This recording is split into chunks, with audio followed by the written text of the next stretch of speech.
Sempre é muito questionado sobre os fatores que vão fazer com que a gente absorva mais ferro ou fatores que inibam a absorção desse ferro. Então vale lembrar que o principal fator para a deficiência de ferro é a perda de sangue, mas é claro que a gente pode tentar otimizar na nossa alimentação os fatores que vão melhorar a absorção de ferro. Então o primeiro ponto a saber é que a gente precisa ter o estômago mais ácido para absorver esse ferro. Então claramente, se a pessoa está usando medicamentos para reduzir a acidez do estômago, ou se com o envelhecimento ela reduziu a acidez do estômago, automaticamente ela vai absorver menos ferro por essas próprias condições. Na alimentação, se a gente quer melhorar essa absorção do ferro, a gente pode usar um ácido chamado ácido ascórbico, que é a famosa vitamina C. Então ela vai melhorar essa absorção do ferro, mas é importante que ela encontre com o ferro na mesma refeição. Então não adianta você usar o ferro no almoço e a vitamina C no jantar. Esses alimentos têm que se encontrar na mesma refeição, no próprio estômago.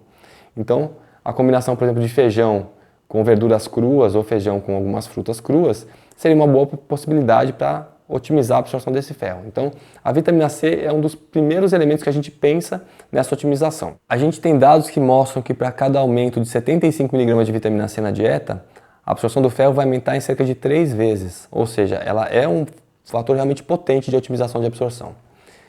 Pensando na questão da acidificação para absorver mais o ferro, vale lembrar que o nosso intestino grosso, ele abriga uma série de bactérias.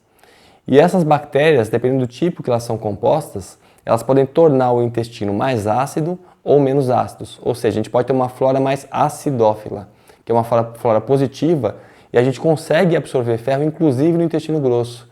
No passado a gente acreditava que era só no comecinho do intestino delgado, né? Logo depois do estômago. Hoje não, hoje a gente sabe que se essa flora estiver boa, a gente tem o potencial de otimizar essa absorção de ferro no intestino grosso. Existem alguns aminoácidos que facilitam essa absorção.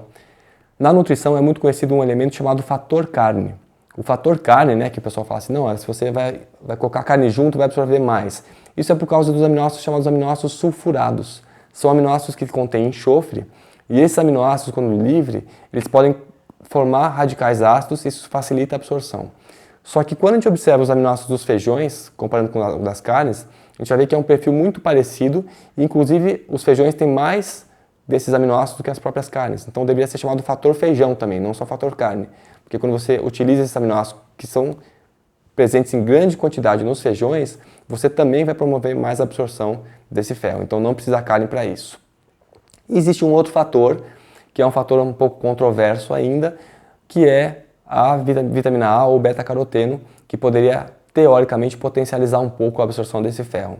Então, nesse contexto, a busca de alimentos mais alaranjados, como a cenoura, a abóbora, a batata doce, a couve, por mais que não seja alaranjada, ela também tem uma quantidade boa de beta-caroteno, são possibilidades de você otimizar um pouco mais essa absorção. Ácidos orgânicos são ácidos que são encontrados em algumas verduras, legumes, que eles também podem potencializar essa absorção. Ácido málico, ácido cítrico, então são bons potencializadores.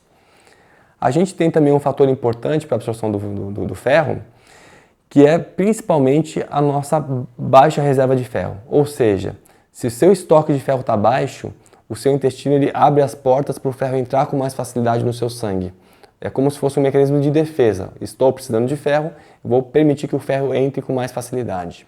Agora, com relação aos fatores que inibem a absorção, vale lembrar que o cálcio ele inibe a absorção de qualquer tipo de ferro, seja o ferro M ou não M. Então, as refeições ricas em cálcio vão reduzir bem essa absorção. Isso é muito comum porque a gente observa muitas pessoas fazendo uso de carne com queijo, com creme de leite e esses lácteos juntos que vão, obviamente, reduzir essa absorção também. Existe um ácido em algumas sementes chamado ácido fítico. Esse ácido ele faz com que você tenha uma menor absorção desse mineral.